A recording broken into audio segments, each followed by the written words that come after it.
कहानी की शुरुआत में एक कार दिखाया जाता है जिसमें अनम्मा नाम की एक औरत बैठी थी जो अलग अलग रिलीजन पर विश्वास करती है और उनकी आत्माओं से बात करके उन्हें मुक्ति दिलाने का काम करती है। अनम्मा जी अपने कार से उतरने वाली थी तभी एक अजीब सा कुत्ता भौंकने लगता है जिसका पूंछ छोटा था और वह देखने में बाकी सभी कुत्तों से अलग दिख रहा था। अचानक से वो कुत्ता कार के दरवाजे पर अपना सर मारने लगता है और वह ऐसा करते करते वहीं पर मर जाता है। अनम्मा जी अपनी गाड़ी से बाहर निकलती है और ड्राइवर से कहती है, ये बाकी कुत्तों की तरह नहीं है, ये कोई और ही जानवर लग रहा है, इसी वक्त इसे काट दो वरना पूरे गांव पर खतरा होगा। इतना कहकर अनम्मा जी वहाँ से जाने लगती हैं। तभी यह आदमी उन्हें पीछे से बुलाता है और अपना नाम लोकनाथ बताता है और कहता है कि आपके साथ कुछ दिन बिताकर आप पर एक केस स्टडी करना चाहता हूँ। अनम्मा जी कुछ देर सोचने के बाद उसे अपने साथ रहने के लिए कह देती हैं। अनम्मा जी इस घर के अंदर जैसे ही जाती हैं घर की पूरी तरह से जांच करने लगती हैं। तभी उन्हें सूखे हुए पौधे दिखाई देते हैं और वहीं पर इस बुड्ढे की तस्वीर भी दिखाई देती है। अनम्मा जी इस लड़की के पास बैठकर पूछती हैं, क्या तुम स्कूल जाती हो? लड़की कहती है, नहीं, वैसे भी स्कूल में क्या है, ज्यादातर मैं अखबार से बहुत कुछ सीख और पढ़ लेती हूँ। तभी इस लड़की के पापा कुछ ऐसे कहते हैं जिसे सुनने के बाद आप भी हैरान हो जाओगे। हम यूएसए से परसों ही आए हैं। वो ना मेरे पिताजी का देहांत हो गया था। असल में मेरी बेटी को हिंदी भी नहीं आती।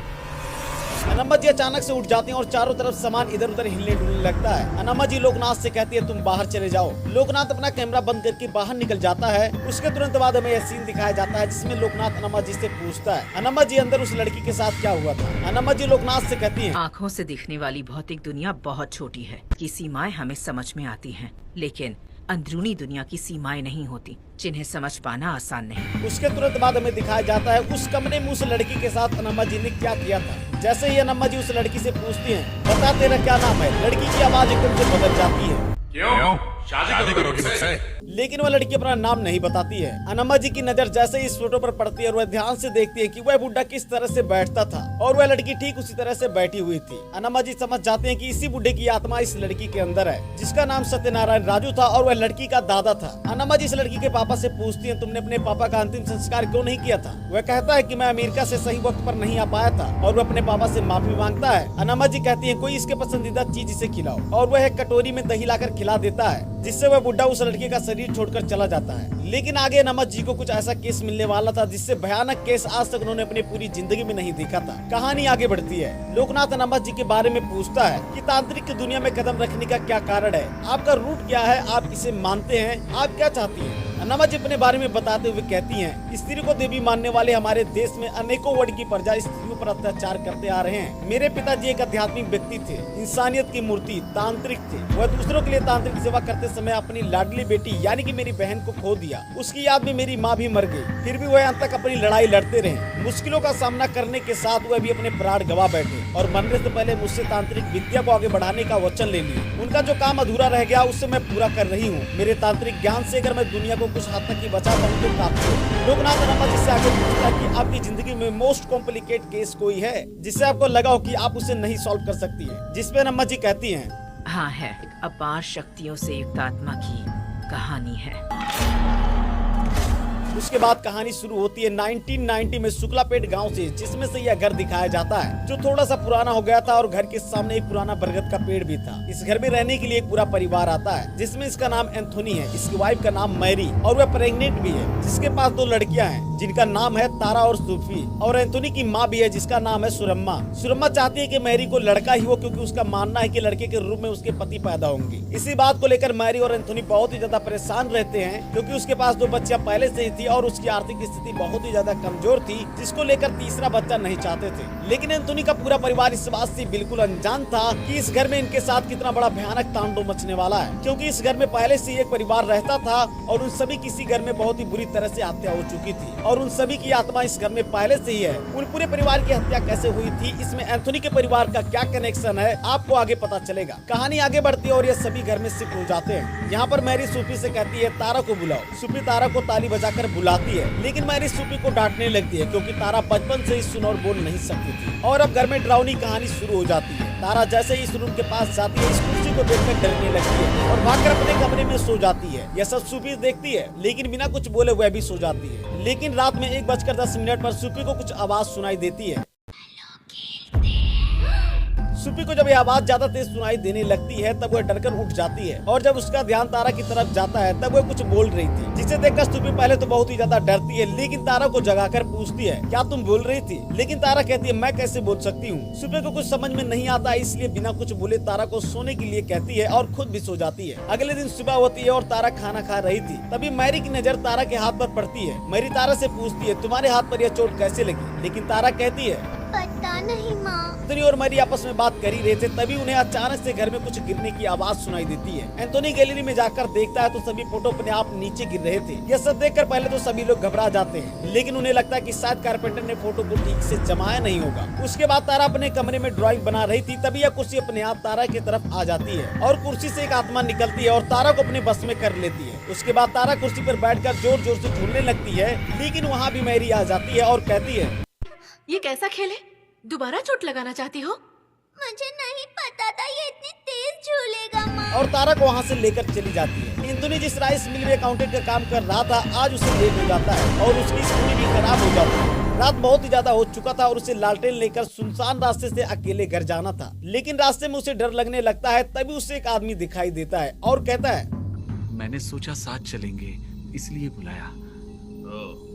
तो चल फिर। एंथोनी अपने घर के करीब पहुंचता है तो बहुत ही ज्यादा खुश हो जाता है और उस आदमी से कहता है वह सामने वाला घर मेरा है। वो आदमी कहता है मेरा भी, लेकिन एंथोनी जैसे ही पीछे मुड़कर देखता है वह आदमी वहाँ से गायब हो जाता है। यह सब देखकर एंथोनी बहुत ही ज्यादा घबरा जाता है और कुएं के पास जाकर मुंह धोने लगता है, लेकिन यहाँ भी एंथोनी को वह आदमी दिखाई देता है और जैसे ही एंथोनी ऊपर की तरफ देखता है फिर से वह आदमी गायब हो जाता है। यह सब देखकर एंथोनी और भी ज्यादा घबरा जाता है और वह जल्दी से घर चला जाता है। एंथोनी सुबह होते ही मैरी और अपने माँ को यह सब बात बताता है। यह सुनने के बाद एंथोनी की माँ को लगता है तुम्हें वहम हुआ होगा, अब तुम इस बारे में ज्यादा मत सोचो। लेकिन दूसरे दिन जैसे ही ज्यादा रात हो जाता है सुपी को फिर से कोई आवाज सुनाई देती है जो सुपी को खेलने के लिए बुलाती है। सुपी डर कर उठ जाती है और जब अंधेरे की तरफ देखती है तो फिर से तारा वहाँ पर बोल रही थी। सुपी जोर जोर से चिल्लाने लगती है जिसकी आवाज सुनकर एंथोनी और मैरी वहाँ पर आ जाते हैं और वह सुपी से पूछते हैं तुम्हें क्या हुआ? सुपी कहती है तारा वहाँ पर खड़ी होकर कुछ बड़बड़ा रही थी और ऐसा 2 बार हुआ है। मैरी तारा से पूछती है दीदी को कुछ कहा तुमने? तारा कहती है नहीं माँ, मैं तो अभी सोकर उठी हूँ। यह सब सुनने के बाद मैरी सुपी से कहती है तुम ये सब क्या कह रही हो? तारा बात कैसे कर सकती है, क्योंकि तारा बचपन से सुन और बोल नहीं सकती थी, जिसके वजह से घर वालों को लगा कि सुपी झूठ बोल रही है और उन दोनों को फिर से सोने के लिए कहकर वहाँ से सभी लोग चले जाते हैं। कहानी आगे बढ़ती है। अगले दिन उनके घर में खेलने के लिए एक छोटी सी बच्ची आती है। सुपी और तारा उसके पास जाती हैं और वह लड़की उनसे कहती है 25 का खेल आता है क्या?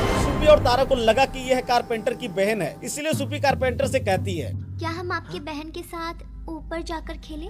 ठीक है जाओ।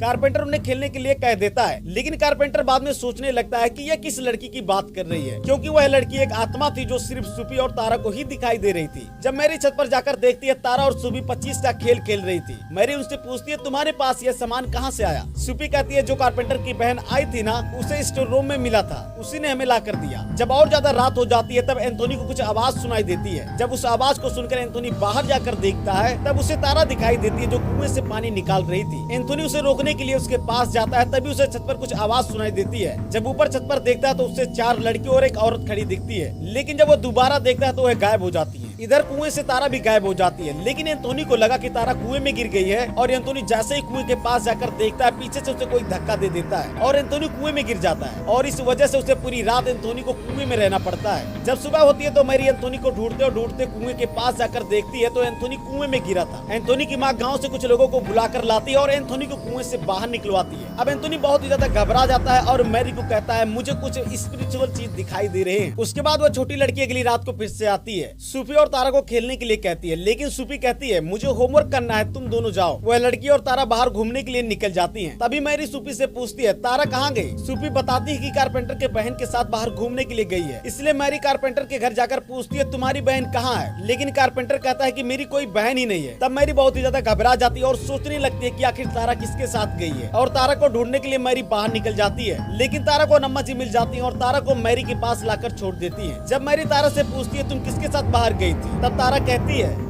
मुझे नहीं पता क्या हुआ, जब मेरी आँख खुली तो मैं बाहर थी। उसी रात एंथोनी की माँ स्टोर रूम से किसी की रोने की आवाज सुनती है। सब लोग उस कमरे में जाते हैं। एंथोनी जैसे ही दरवाजा खोलता है लाइट चली जाती है। एंथोनी कैंडल जलाकर अंदर चला जाता है। वहाँ पर कुर्सी अपने आप हिलने लगती है और एंथोनी को वही आत्मा दिखाई देती है। तब वह बाहर निकलने की कोशिश करता है लेकिन दरवाजा अपने आप बंद हो जाता है और एंथोनी पूरी रात उसी घर में बंद रहता है। सुबह पुलिस आती है और एंथोनी को घर से बाहर निकालती है, लेकिन अब एंथोनी को समझ में आ गया था कि इस घर में बुरी शक्ति है और अब मैं इस घर में नहीं रहूंगा। एंथोनी बहुत ही ज्यादा गुस्सा हो जाता है और बिल्डर से कहता है, सब कुछ जानते हुए तुमने यह घर क्यों बेचा? तुम्हें सिर्फ पैसे चाहिए थे ना? अब तुम चाहे जो कुछ करो, आज रात से पहले यह घर बेच दो, नहीं तो हमें कोई दूसरा घर दिखाओ। बिल्डर एंथोनी से कहता है, मुझे थोड़ा सा वक्त दे दीजिए। अगर आपको इतना ही ज्यादा अपने परिवार की चिंता है तो गाँव में नमन नाम की एक औरत है, वो ऐसी प्रॉब्लम सॉल्व करती है। एक बार आप उनके साथ जाकर अपॉइंटमेंट ले लीजिए। एंथोनी राइस मिल में जाकर उस नंबर पर डायल करता है, लेकिन अनम्मा जी कॉल रिसीव नहीं कर पाती हैं। एंथोनी घर पर जाकर अपने परिवार वालों से कहता है, यहाँ पर हमें डर डर कर रहना होगा और हम कैसे रहेंगे? कभी यहाँ फोटो गिरते हैं, कभी कोई लड़की दिखाई देती है और कभी हमारी तारा बात करती है। अब हम यहाँ नहीं रुक सकते। राइस मिल के बगल में किराए पर एक घर देखा है मैंने, सामान जमा कर लो, सुबह होते ही निकल जाएंगे। पूरे घर वाले सामान जमा करने में लग जाते हैं। उतने में छत पर मैरी कहीं पर गिर जाती है और उसे अस्पताल ले जाना पड़ता है। रात को 4 बजे अनम्मा जी एंथोनी के पास कॉल करके कहती है कि तुम्हारा परिवार खतरे में है, मैं 2 दिन में आ जाऊंगी और हाँ, उस घर को छोड़कर जाने की कोशिश बिल्कुल भी मत करना। एंथोनी जबरदस्ती कहता है कि मैं अपनी मर्जी से आया था और अपने मर्जी से कल सुबह चला जाऊंगा, देखता हूँ मुझे कौन रोकता है। सुबह होते ही सूपी एंथोनी को कॉल करके बताती है कि दादी छत से गिरकर मर गई। अब एंथोनी समझ गया था कि हम इस घर को नहीं छोड़ सकते हैं। अनम्मा जी एंथोनी के घर जाकर सब कुछ ध्यान से देखती है और इधर सुरम्मा का अंतिम संस्कार हो रहा था। अनम्मा जी जब सुरम्मा के कमरे में जाकर सब कुछ चेक कर रही थी, तभी उसे सुरम्मा की स्पिरिचुअल दिखाई देती है जो वहाँ पर बैठकर रो रही थी। अनम्मा जी सुरम्मा से पूछते कि आपकी मौत कैसे हुई थी, बताइए, लेकिन सुरम्मा बिना कुछ बताए वहाँ से चली जाती है। सुरम्मा के मौत के बाद मैरी का घर में जाने का मन नहीं करता है, लेकिन अनम्मा जी की बात मानकर उस घर में रहने के लिए सोचती है। लेकिन इस घर में अनम्मा जी को सुरम्मा के अलावा कोई और आत्मा की आवाज परेशान कर रही थी। लेकिन अनम्मा जी तुरंत समझ जाती है कि यह औरत घर की पुरानी मालकिन है, लेकिन वो भी कुछ बताए बिना वहाँ से गायब हो जाती है और अनम्मा जी सुरम्मा की पति का फोटो लेकर उसी समाधि पर दफना देती है। लेकिन अनम्मा जी जब दोबारा सुरम्मा के कमरे में जाकर देखती है तो वही फोटो फिर से दीवार पर लगा हुआ था, जिसे देखने के बाद मैरी घबराने लगती है। अनम्मा जी कहती है कि इस घर में जरूर कुछ हुआ है, लेकिन क्या हुआ है ये जानने से कोई शक्ति मुझे रोक रही है। तभी अनम्मा जी बाहर जाकर देखती है तो एक बरगद का पेड़ था जो यहाँ पर सदियों से था और अनम्मा जी का मानना था कि इस पेड़ ने घर में जो कुछ भी हुआ होगा सब कुछ देखा होगा। अनम्मा जी जैसे ही अपना हाथ इस बरगद के पेड़ पर रखती है, उन्हें कुछ आवाजें सुनाई देती है। पेड़ से पत्तियां गिरना शुरू हो जाती है। तभी नीचे 2 बच्चियां 25 का खेल खेलते हुए दिखाई देती है। हाँ, ये वही बच्ची है जो कारपेंटर की बहन बनकर तारा के साथ घूमने के लिए गई थी। अनम्मा जी एंथोनी को बताती हैं कि 60 साल पहले एक परिवार बच्चों के साथ हंसता खेलता था, पर वक्त के साथ पता नहीं क्यों वह घर नरक में बदल गया। उस परिवार के सारे सदस्य बहुत ही बेरहमी से मारे गए। यही बात पेड़ आज तक बताता आ रहा है। उसके बाद क्या हुआ उसे बताने से पहले अनम्मा जी अपने पीछे एक आत्मा को देखती है और वह आत्मा उनका गला दबाकर मारने की कोशिश भी करती है,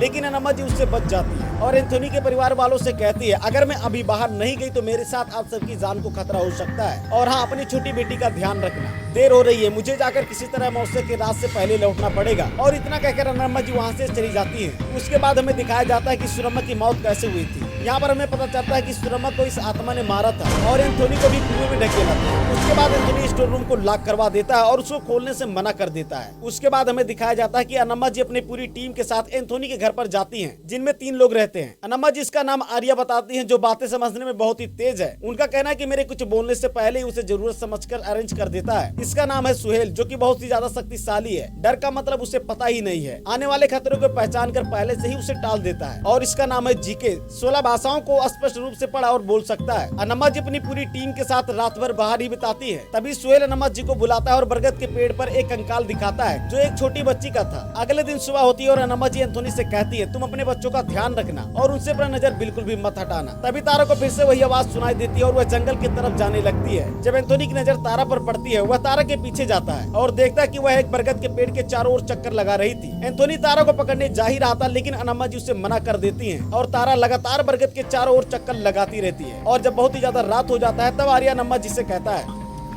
वो बच्ची नीचे गिर गई। आर्या तारा को घर में उठाकर ले जाता है और उसे टेबल पर सुला देता है। अनम्मा जी घर में डोर और खिड़कियां बंद करवा देती है और जीको को मंत्र पढ़ने के लिए कहती है। जीके जैसे ही मंत्र पढ़ना शुरू करता है, तारा बोलने लगती है। एंथोनी और मैरी तारा को बोलते हुए देखकर उसके पास जाने वाले थे, लेकिन अनम्मा उन्हें रोक देती है और कहती है कि यह इस आत्मा का छलावा है और जीको को लगातार मंत्र पढ़ने के लिए कहती है। कुछ देर बाद तारा जोर जोर से हंसने लगती है और जैसे स्टोर रूम का दरवाजा खुलता है, तारा हवा में उड़ने लगती है और वह आत्मा तारा को अपने साथ स्टोर रूम में लेकर चली जाती है। जब सब लोग तारा को स्टोर रूम वाले कमरे में ढूंढते हैं तब उन्हें एक पुराना संदूक मिलता है जिसमें 4 कंकाल थे। अनामा जी अपने शक्तियों से पता करने की कोशिश करती है कि ये कंकाल किसका है और उनके साथ क्या हुआ था। अनामा जी एंथोनी को बताती है 1930 में इस घर में हुई घटना अभी तक इस घर में गूंज रही है। लड़का पैदा हो इस आस में इस घर ने इंसानियत ही खो दी। यह कसाई अपने औरत को धमकी देता है कि इस बार अगर लड़का नहीं हुआ तो मैं तुम सबको काट डालूंगा। जो अपने टोटके से पता करती है कि इसके पेट में फिर से लड़की है। इसी गुस्से में आकर इस कसाई ने पेट में ही बच्चे को मार दिया। उसके बाद अपनी तीनों बच्चियों को भी जान से मार डाला। इस कसाई के डर से एक बच्ची बरगद के पेड़ पर चढ़ जाती है और भूख प्यास से वहीं पर मर जाती है। उसके बाद आर्या तारा को स्टोर रूम से उठाकर ले जाता है और अनम्मा उस औरत की पुरानी तस्वीर और कपड़े को ध्यान से देखती है। जीके नम्मा जिससे कहता है कि तारा पर कोई मंत्र काम नहीं कर रहा है। ऐसा लगता है कि आत्मा तारा को नहीं छोड़ेगी। इस घर में सबके साथ एक बार हमला हुआ है, तुम पर कैसे हमला हुआ था? मैरी कहती है कि मुझ पर तो कोई हमला नहीं हुआ था। अनम्मा जी तुरंत समझ जाती है कि मैरी के पेट में जो बच्चा पल रहा है वह 60 साल पहले मरे हुए जीव पिंड की रक्षा में है। जो पिंड पैदा हुए बिना रह गया, वह जीव पिंड पंचभूतों की मदद से अब एक महाशक्ति बन गया है। होने वाले बच्चे की रक्षा कर रहा है और अब उसकी शक्ति किसी सुनामी या भूकंप से कम नहीं है। मैरी के पेट में होने वाले बच्चे के इंतजार में उसके पैदा होते ही उस बच्चे को अपने बस में कर लेगा। तारा के अंदर भी वही शक्ति है। अनम्मा जी मैरी को आटा देती हैं जिसे पिंड समझकर 280 बार दूध की बूंदें डालते हुए मंत्र का जाप करने के लिए कहती हैं। और अनम्मा जी कहती हैं 60 साल पहले मारी गई लड़की और उसके माँ के अस्थियों का अंतिम संस्कार करना होगा और यह काम एंथोनी की जिम्मेदारी कर देती हैं। और सुहेल को कहती हैं कि तुम एंथोनी की मदद करना, लेकिन वहाँ पर अगर कोई अनजान बात करने की कोशिश करता है तो उससे बात मत करना। आंखों में आंखें डालकर नहीं देख सकते हैं। लेकिन सुहेल इस कसाई के आंखों में देख लेता है जिससे सुहेल कसाई के बस में हो जाता है, जो अंदर जाकर पूजा में बाधा डालने की कोशिश करता है। लेकिन अनम्मा जी अपने गले का माला निकाल कर सुहेल के गले में पहना देती है जिससे सुहेल सही हो जाता है और पूजा कंप्लीट होते ही तारा भी सही हो जाती है। सभी लोग बहुत ही ज्यादा खुश हो जाते हैं। फिर कहानी प्रेजेंट में आ जाती है। तभी अनम्मा जी के पास एक कॉल आता है। लोकनाथ पूछता है किसका कॉल आया था। अनम्मा जी कहती है किसी के घर में एक छोटी सी प्रॉब्लम है, मैं देख कर आती हूँ, लोकनाथ तुम जाओ। लेकिन लोकनाथ अनम्मा जी के साथ आने के लिए कहता है। बहुत ज्यादा रिक्वेस्ट करने के बाद अनम्मा जी उसे लास्ट बार आने के लिए कह देती है। उस घर पर पहुँचते ही उन्हें वही कुत्ता दिखता है जो शुरू में दिखा था। अनम्मा जी जैसे ही घर के अंदर जाती है वहाँ पर कोई भी नहीं दिखता है। लेकिन अनम्मा जी सोचती है कि मैं थोड़ी देर यहाँ पर इंतजार कर लेती हूँ, शायद कोई मुसीबत में हो। लोकनाथ अनम्मा जी से कहता है कि मैं आसपास देख लेता हूँ कोई है भी या नहीं। अब यहाँ पर हमें एक ट्विस्ट देखने को मिलता है। अनम्मा जी अपना जादुई माला गाड़ी में ही भूल जाती हैं और हमें देखने को मिलता है कि लोकनाथ खुद एक शैतान है और अनम्मा जी इस बात से बिल्कुल भी अनजान है। अब अनम्मा जी के साथ इस घर में क्या होगा, जब इस मूवी का पार्ट 2 आएगा तभी हमें देखने को मिलेगा। देखते हैं इसका पार्ट 2 आता भी है या नहीं। मुझे तो लगता है इसका पार्ट 2 आना चाहिए। आपको क्या लगता है कमेंट करके बताना और वीडियो को लाइक करके चैनल को सब्सक्राइब कर लेना। फिर मिलते हैं नेक्स्ट वीडियो में, तब तक के लिए बाय बाय।